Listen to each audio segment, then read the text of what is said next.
it was just so beautiful. We're like, are we going to make a really expensive, delicious cream-filled choux pastry?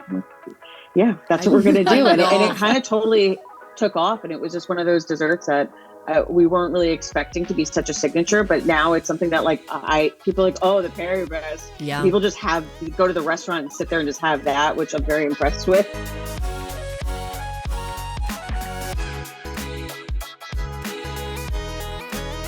Hi everyone, welcome back to another episode of Need to Know. I'm Gemma Stafford, professional chef, cookbook author and the creator of Bigger Bolder Baking.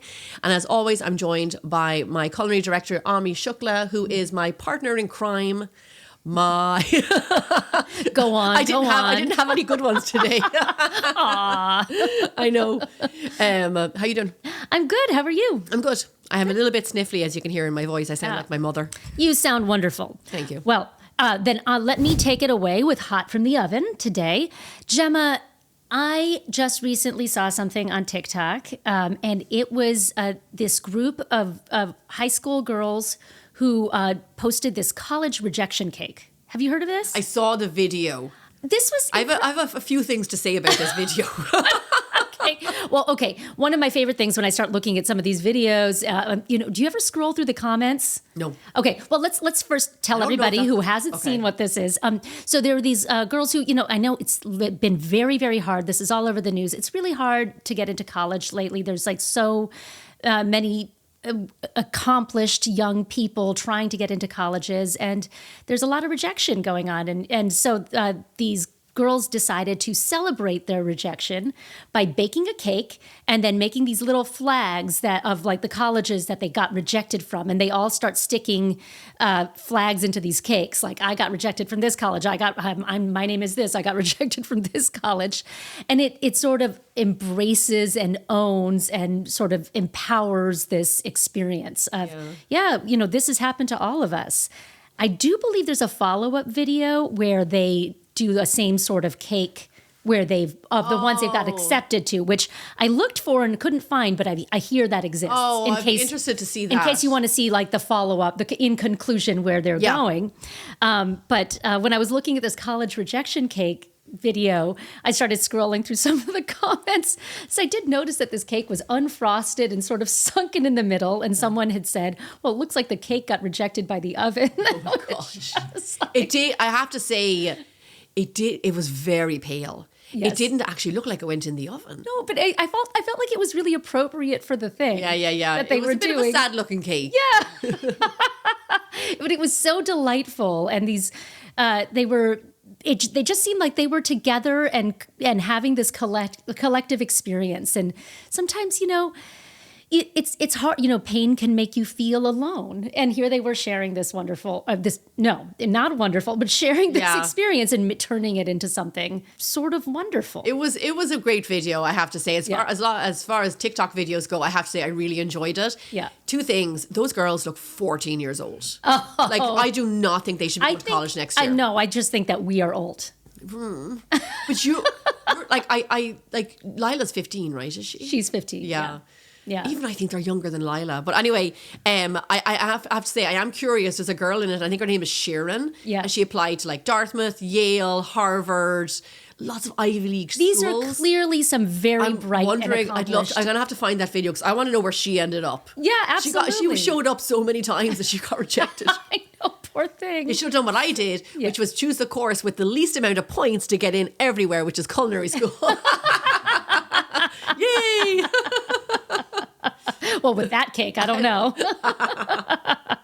Yeah. I hope the one where they got accepted to colleges was at least frosted. Yeah, I know. That was a bit more celebratory. Did you know that it's Mary Berry's 90th birthday? No. Do you know a lot about Mary Berry? I mean, I know her from the Great British Bake Off. Yeah. But I believe she's had a whole career before that. Yeah, well, she's 90. Yes. And she's lived a few lives. Yes. I know her because when I moved to America, Great British Bake Off was big in Ireland. It started in Ireland and in England. Mm-hmm. So I never followed it really. Mm-hmm.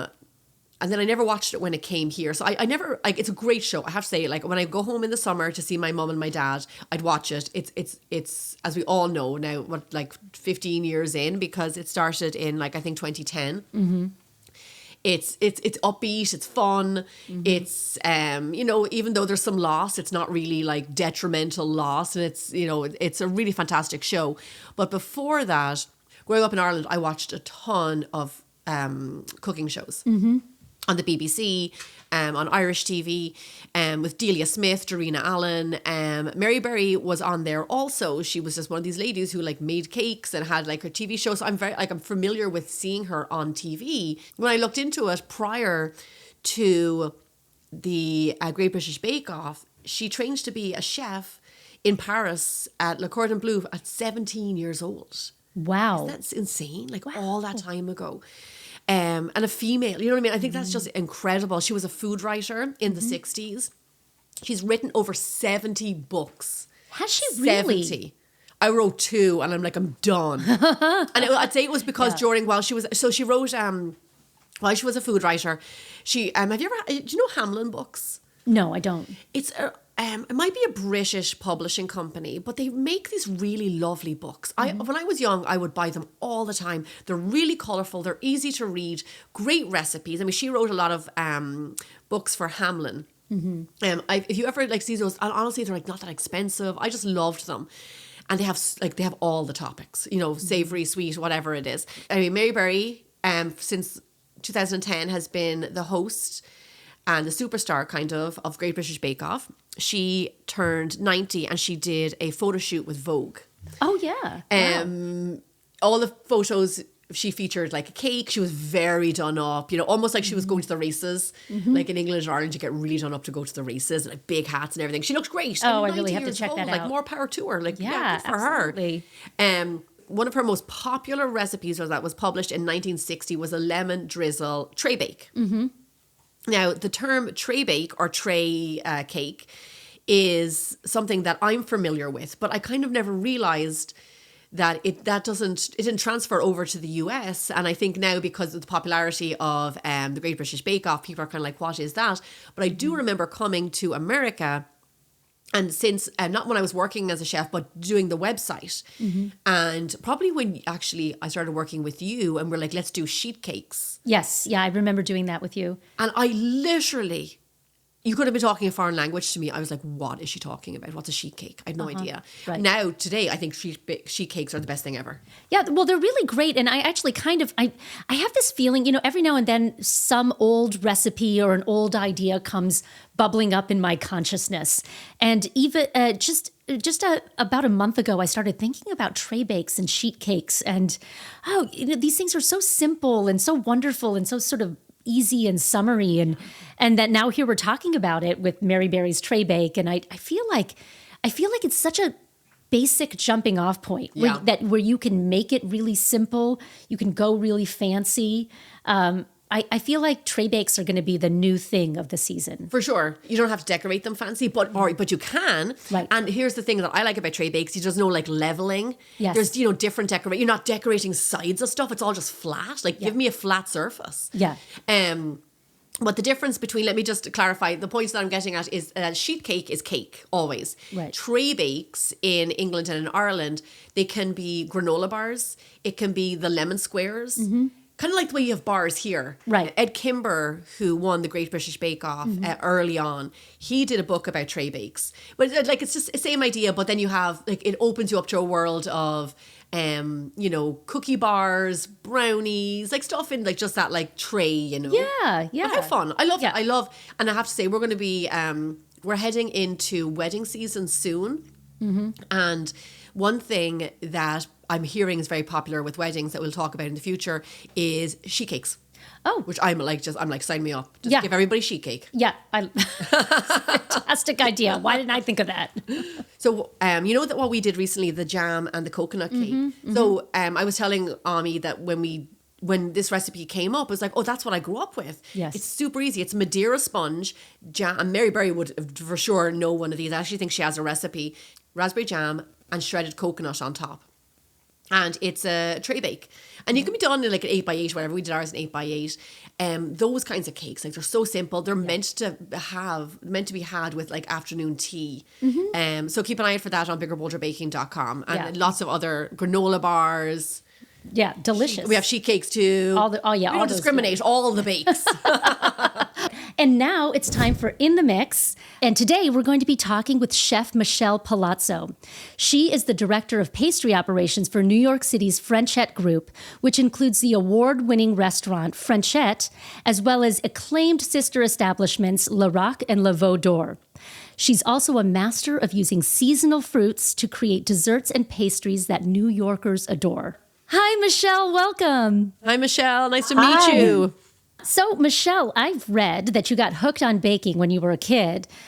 What did you love about it? I think growing up mostly in a family that we prioritize food over everything else.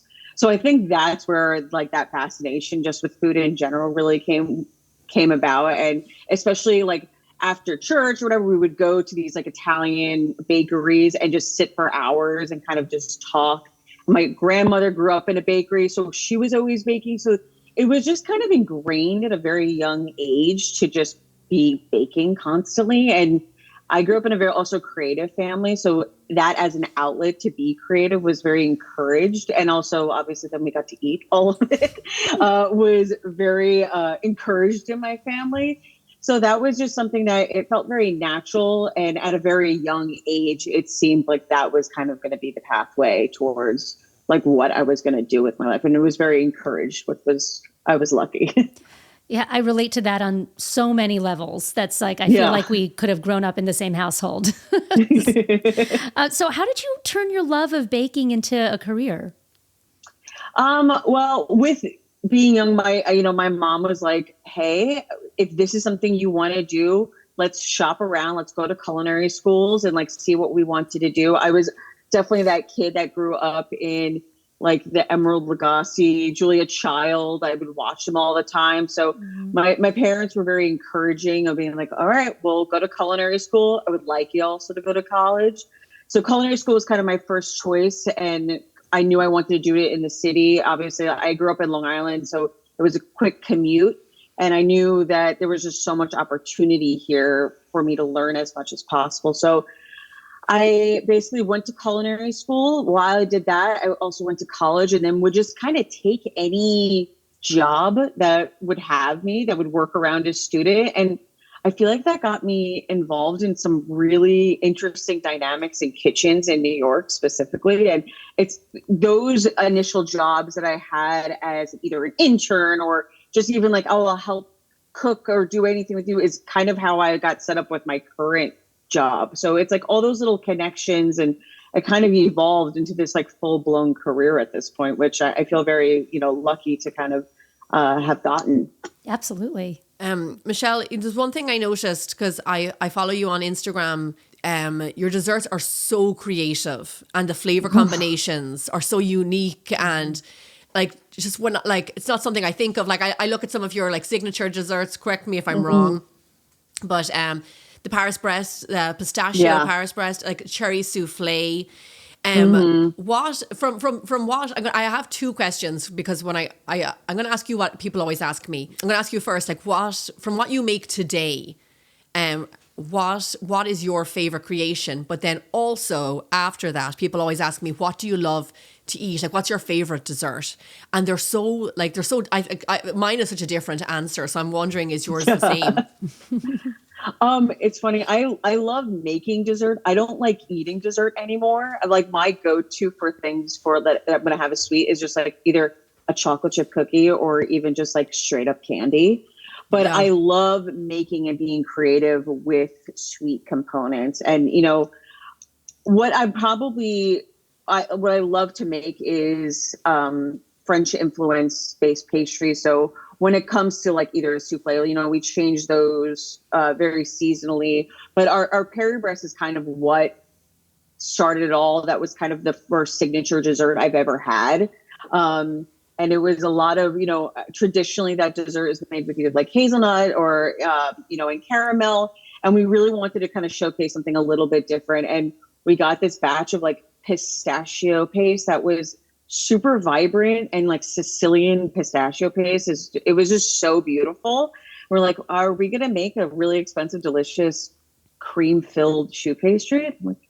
yeah, that's what we're going to do. And love it kind of totally took off. And it was just one of those desserts that we weren't really expecting to be such a signature, but now it's something that like people are like, oh, the Paris-Brest. Yeah. People just go to the restaurant and sit there and just have that, which I'm very impressed with. That's, there's one thing I miss about working in restaurants is having access to like things like that, like a tub of like, a pistachio paste to like put in ice cream or in creme patisserie or something. So delicious, so decadent, like so special. I think that's why, like, I get that. People going on a mission to your restaurant to have just that. That's really sweet. Tell me this, when we first spoke, we were talking about like the seasons. How does that guide your recipe, your menu choices? Because we know some seasons are very bountiful and then others not so much. When do you start to go like heavy on chocolate when maybe the farmer's market is looking a bit sparse, like what's your plan there? Yeah. So I feel really lucky that in the last couple of years, I've worked in restaurants that have really had a hyper focus on seasonality and have these strong relationships with our farmers. And I've always wanted to kind of keep the menus as creative from savory onto pastry. So obviously during the winter months, we're either doing a lot of like preserves that I cultivated from the summertime. What we're kind of focusing maybe on a little bit more like citrus items, things that like I can get or tropical fruit season, you're able to find a little bit more in the winter. And then as we gear up towards the spring, I'm going to use a little bit more herbs or, we wait for rhubarb. That's like the first something pink and pretty that I can like utilize. And, I try to get that from Washington. And then I get a little peek on the West Coast of all these like beautiful strawberries that we get from, the Santa Monica Farmers Market. And, I'm like itching at this point, but right now is in this time of year is when like New York starts to really see all the beautiful stuff that we're able to get. Like I'm just getting Marie Dubois strawberries and, TriStar strawberries, and I can start seeing that little hint of summertime. So our restaurants really always, and me personally, have always tried to get the best ingredients that were the freshest ingredients. And my menu will always change based off of what is seasonality. It's really important. I will not use strawberries in the middle of the winter, or I won't use,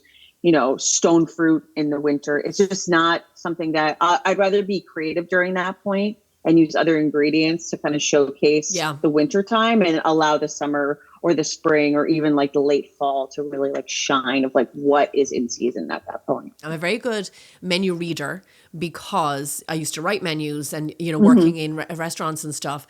But definitely, in December, don't order the strawberry cake with, fresh strawberries on top. It's just to be aware of that kind of stuff. Like as a consumer, just don't do it. It's not right. The blueberry cheesecake, like don't do it. So I totally agree with that because you're just going to get, a strawberry that's all white in the center. And like, I don't want that. Yeah. You had just mentioned some of these strawberries that are just showing up, and rhubarb, which I imagine has started to show up as well. And so I was just wondering, with these seasonal ingredients, do you have some plans for how you're going to use them? Oh, yeah. At one of our locations, we currently have like a rhubarb souffle on the menu. At another location, we have a rhubarb and honey cake that with mascarpone cream. Another restaurant I'm at, we utilize rhubarb with Sorrento lemons. It's kind of like the end of that season. So really kind of showcasing rhubarb in all aspects of all of our restaurants and even in our bakeries as well, and a tart and coconut. So this is the time where we start to get really creative with seasonal ingredients specifically. So it makes my job a lot easier to showcase to all these amazing ingredients. Rhubarb souffle, is that do you work with a puree or? So I like to put the rhubarb, like I make a compote, put it underneath, and then I juice rhubarb and make it like a condensed syrup out of that. And then I fold in rhubarb that I've like made a puree out of. So it's like all rhubarb in all forms and just try to like showcase, like get the most rhubarb flavor out of that as possible. That's incredible. And I don't think I've ever would have even thought of putting a compote underneath a souffle and then bake it on top. Yeah. Like amazing intensity of flavors and textures. I can only imagine how good that is. I remember one time having, rhubarb is so special. In Ireland, you would have it, I think kind of more the winter, autumn, the winter. And I remember it growing in our garden because it's a weed. I remember it like just growing like out there, but it's so special. It's such a shame here, like we're in LA, as you know, that the season is so short. Yeah. And then you get it, or you go to the shop and they're soft and they're not that lovely, vibrant color. And I think I didn't appreciate it as much when every single store growing up in Ireland, and these are petrol stations, had freshly made apple pies and rhubarb pies all around the country. Yeah, you definitely don't see as much rhubarb. I mean, I think I've worked more with rhubarb working with you, Gemma, than anything I've ever done growing up. You know, it always looks a little sad. Even in the farmer's market, there's like a small little bunch of rhubarb off to the side. But it's really such a vibrant vegetable and so amazing in desserts. It's lovely. One of my favorite things I ever had, I worked with a pastry chef and he made he did the exact same thing. He stewed rhubarb and made an orange creme brulee base. And so it was, do you know what? He actually put the rhubarb into the creme brulee. It was so delicious. It was very special. Anyway, we got onto the rhubarb show now. Big fans. Michelle, for home bakers, what's an easy way that they can incorporate seasonal ingredients into their baking? Yeah, I mean, I think this time of year, because it's so bountiful, you know, the first thing you learn in culinary school or in general, you hear this like mise en place, right? Like set yourself up to make life a little bit easier. So during this time of year, like I always have like pie dries or pie dough or tart doughs, because you really want to allow all these ingredients to shine. And then like having crusts on hands or even like scones, I'll make like scone dries, just keep those in my freezer and then just add everything together at the very end and just be able to like showcase that and be like, oh, I don't know what I'm going to get at the market today, or I don't know what looks good or not. And then you go there and you're completely inspired. And, you know, I live in a very small New York City apartment. So when I have those items in my fridge, I want to utilize them as quickly as possible. Yeah. And there's no room.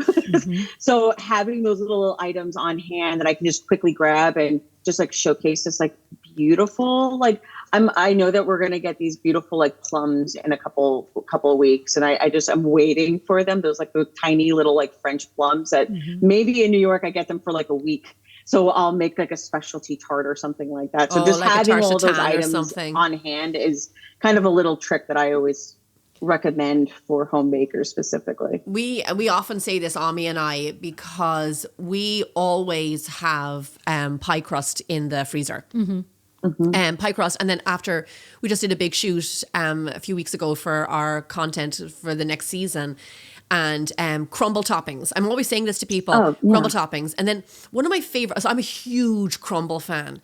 And one of my favorite, I think I put it in my second book, was a strawberry crumble. So if you really want to highlight, even though they do get cooked for some time, if you really want to highlight that lovely fruit, I think a crumble or a pie is such an easy way to go about it. Absolutely. I mean, just having those things on hand and you can just grab them from the freezer, it just makes all of this makes baking just so much easier, and it takes the time and all, like, you know, all the worries out of sometimes like oh God, I have to make, you know, X, Y, and Z. It makes it easier, and you know, it's such a nice time of year to do all that. It is. baking. Yeah, it is. Yeah. You know, we're talking about fruit right now and being a big part of your inspiration. Let's talk about butter for a little bit. You and I and Ami, we love us some good quality butter. We coming from Ireland, I had access to really lovely butter as a child, and instantly. I use it in my baking, but I keep it even special for like on toast and on bagels and in your scones, the world of difference it makes. And I know that you have a partnership with Pluger Butter. Yeah. I mean, like, butter is so important in baking, and, better butter actually does matter when you do your baking, but also just having a butter like Pluger on hand as like your go-to is so helpful. Pluger European style butter, it's made with that 82% butterfat, which is the French standard, which is, again, like I use that butter for not only in my home baking, but also in my professional cooking. And because it's slow churned, and it really does provide a different overall texture and way more dependable flavor outcome every single time. So it's kind of the perfect butter for all your baking needs, So it's something that's always in my fridge, and we always have it around the restaurant for pretty much everything. What a luxury you have to be able to do all your baking with Pluger butter. That's amazing. And I don't think people know that that's not the standard. 82% is quite high, and it really, and that's why you get this lovely rich colored butter, and the flavor and everything is second to none, I think. Yeah. How does that 2% make a difference into your baked goods? Yeah, I mean, that 2%, that higher butter fat just means that there's less water in your overall butter, which will make your doughs crispier, will make everything nice and flaky, and will also give you that richer, more buttery flavor every single time. And because it's also slow churned, just means that there's like less air. Sometimes I think with American style butter, lower than 82, sometimes it feels a little bit more whipped. You don't really get that like real butter flavor. So it really does provide like a more melt in your mouth flavor. And, during this time of year, when we are making these crumbles and we're making all these pies and scones and all of that, it's, ideal. Yeah, it absolutely. I mean, you mentioned pies and scones. Do you think that there's particular, and I guess this would be a question for you too, Gemma. Do you think there are particular desserts where it really matters to splurge on butter, whereas like sometimes it's okay to use the American butter? Like, is there ones where you're like, splurge on this recipe or splurge on this particular thing? I would say anything that's right. Like if we're doing pies, if we're doing tart doughs, if we're making things with like intricate lattice work, or even cookies. Like, I want, as much as there's other ingredients in those baked goods, like butter is so quintessential and will produce that flavor. So using a higher quality butter, it matters. A salted or unsalted? Ooh, I'm an unsalted girl, but I do like a salted butter that I just leave out, as I can just use to just like mount things with, or if I'm making, if I have like a bagel or, really good baguette, I'll use the salted. But usually I'm a little molded salt person on top of my Pluger butter, and it's delicious. Yeah. Gemma, before we jump into Bold Baking Hotline, did you want to throw out any bigger, bolder baking desserts that you think? That's a good question. We're doing on the website right now some galettes, crisps, pies, stuff where butter is the main ingredient. Fruit is also, seasonal fruit is, front row and center. Cobblers, shortcakes, that's what we're vibing on right now on the website. Absolutely. And definitely a good simple summer pound cake. Yeah. I'd throw in, with some berries on the side. Grilled pound cake, you ever had that? I love pound cake in any form. Yeah. Well, I think we're maybe now ready for the Bold Baking Hotline questions. Yes, Michelle, would you like to join us, hang around? Absolutely. We've got some questions for any one of us to answer. I wanted to ask this first question because I'm very curious about your answer, Michelle. What are some unexpected seasonal vegetables to work with that bake well? Ooh, that bake well. In sweet baking. Yeah, I mean, I guess it's not a vegetable technically, but I love doing savory sweet combinations. Especially, I love doing like peach and tomato. I know that's, and then sometimes I'll add a lot of like pheno herbs or any like basil during this time of year. Other vegetables. I mean, I also love making. Right now it's springtime here, so we're getting all the different. We're getting fiddleheads and ramps and lovely. English peas and all of that. So incorporating those into like different quiches. And I've made a couple of ice creams with peas before, and kind of this herbaceous note, in our ice creams, and it's like a sweet pea type thing.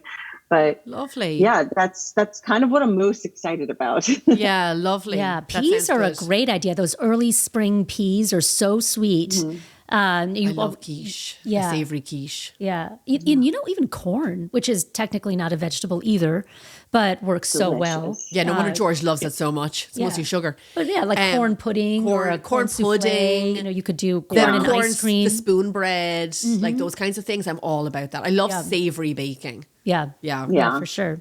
Another question, Michelle. How do you adjust baking times with the different moisture levels of like juicy fruit? Because I know that can be a little bit tricky, especially if you're putting it in a cake. Like if it's a crumble, it's not that bad because you just end up with extra juice. But also pies, some fruit work really well in pies, and some of them you'll have to kind of like soak and strain a little bit. Mm-hmm. What's your thought there? I mean, I am a big fan of marinating or macerating and then cooking out some of the liquid, straining that. Obviously, sometimes we'll adjust our starches. So we'll either add cornstarch or a little bit of flour. And now we'll also change our overall baking time. I'm a big fan of like, if it's bubbling, that means that cornstarch or whatever is working its magic. And that means it's kind of getting to the point where it's ready to go. Yeah. So, maybe it's a matter of just like cooking out some of that liquid or straining some of that liquid out first and then incorporating it as you would do a normal pie. Yeah, it's really good advice. Cooking it first, because sometimes you just don't know. And then I will say that seasonal fruit, still talking about seasonal fruit, but sometimes people would have gone to the farmer's market, gotten some peaches in season, but then frozen them. We had an experience recently where like after the fact, the fruit got really juicy. So I think if you're going to, just from our experience, using fruit in pie, maybe defrost it first in a pie. Mm-hmm. In crumbles, I just put it straight in there frozen. Mm-hmm. Yeah, but definitely we love a crumble. I know. I was just saying, I really do. Well, that's my thing. When I was asking what's your favorite thing, I'm a huge fan of a crumble with vanilla ice cream, like just regular vanilla ice cream. And the nice thing about a crumble is you can use really minimal thickener because thickeners are nice, but they can mute the flavors a little bit. Yeah, and you don't have to worry if you're doing a pandowdy, a crumble, a cobbler, anything that doesn't have a bottom crust. Yeah. You still need a little thickener, but you can really get away with using a lot less. Yeah, so you've got a juiciness, but definitely it is a really easy step to just macerate your peaches, your stone fruit, your berries. Half an hour, doesn't really need to macerate all that long while you're rolling out your pie crust, and then you strain out that juice, you cook it down until it's really thick and syrupy, and then you pour. Ami's getting it. We had a thing here the other day with a pie, so she's making her point to me. I feel validated because Michelle is on my side. I know, yeah. This was like when Gemma was like, that's an extra step, and it's. I just didn't. I know, and then it got all watery. But I wasn't going to say anything. We're similar but different. I'm a little fussier. Yeah, I'm a little bit lazier. That's why I like the crumbles. We've established that, right? I also like the crumbles. Okay. No. Here's our final question. Are there specific seasonal ingredients, in anyone's opinion, that are better baked than eaten raw? Oh, I don't know the answer to that. This may be controversy, at least for me. I think blueberries taste better cooked than they do raw. I agree with that. They're so much more floral. Like blueberries are a floral fruit. If you ask me, I was writing something recently because we did a recipe on the website and I wrote floral and I was like, are people going to associate blueberries with floral? And I was like, no, they are. Like when they're really good, they can be floral, and also they look so much better when they're cooked. Mm-hmm. Yeah, they go bright purple. Like, they're gorgeous. I love blueberries. Yeah, I think the answer is ultimately taste your fruit, right? If they're a little tart and tangy, put them in a pie or a crumble, and you're going to really bring out that flavor, especially with a little sugar and a little acid like lemon. But if they're really incredibly sweet and juicy, like I don't think you need to do a thing to them. So I think it can really go both ways, just depending on the quality. Yeah, that's true. That's true. Michelle, it's been so nice to talk to you. Thank you so much for your time. I learned a lot, and I feel really inspired to get to the farmers market this weekend. Oh, thank you so much for having me. It was nice meeting you guys. You're next on my list when I go to New York, Michelle. I can't wait to go in and visit you and sample some of your creations. All right, wonderful. Thanks so much for having me on. Thanks so much, Michelle. Thank you, Michelle. Enjoy the day. Take care. Bye. Bye-bye. Bye.